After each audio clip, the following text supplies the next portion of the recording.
Hey there guys, so what does Anthony Joshua have to do to beat Andy Ruiz Jr. on December 7th in his rematch for the unified heavyweight titles?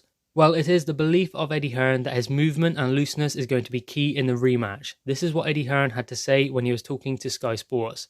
I think movement and looseness in the fight is quite important for him. He's got to have that movement with him as well. I think with AJ, it's never about the weight. It's more about how he feels, how he's training, what he's doing. Against Jarrell Miller, it was more about size because he was going to get walked down. He wanted to be big, solid and strong. Obviously, against Ruiz, someone that's faster, it's probably better to be a little bit lighter and more fluid.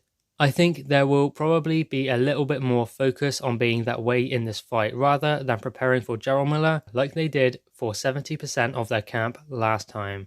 So there we have it. That is the opinion of Eddie Hearn. He believes that Anthony Joshua is going to have to be a lot more fluid and loose in the rematch. And I believe he is correct. Anthony Joshua is going to have to use his movement and use his feet. Now his feet are faster than Andy Ruiz Jr.'s. Obviously Andy Ruiz Jr. may have the edge in speed. That is provided how Anthony Joshua comes down in weight because Anthony Joshua was very fast in his early career.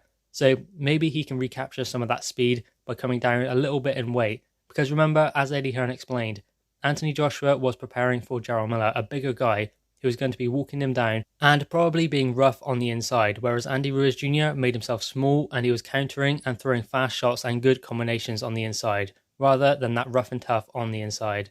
So obviously, he prepared for a bigger guy who was far more physically imposing than Andy Ruiz Jr. But in the rematch, Anthony Joshua will have 100% of his camp focused on a smaller, faster guy, who maybe is a bit harder to hit and a lot faster, but slower on his feet maybe, because Anthony Joshua will be faster on his feet going in there on December 7th. Andy Ruiz Jr. can catch Anthony Joshua when he goes backwards, but when Anthony Joshua comes around to the side, that will create a whole different aspect of the game for Anthony Joshua because he will be able to elude those shots, and Andy Ruiz Jr. will find it a lot harder to catch Anthony Joshua clean. Also, if Anthony Joshua does administer a double jab, then that will completely deter Andy Ruiz Jr. from coming in so quickly. And if Anthony Joshua can land a hard right hand at that mid-range, then it will stop Andy Ruiz Jr. from getting on the inside. Anthony Joshua's game is long-range boxing and power shots, but also what he must add to his game is that mid-range. Shorten up his punches when Andy Ruiz Jr. is coming in, so he can catch him while Andy Ruiz Jr. is rushing in.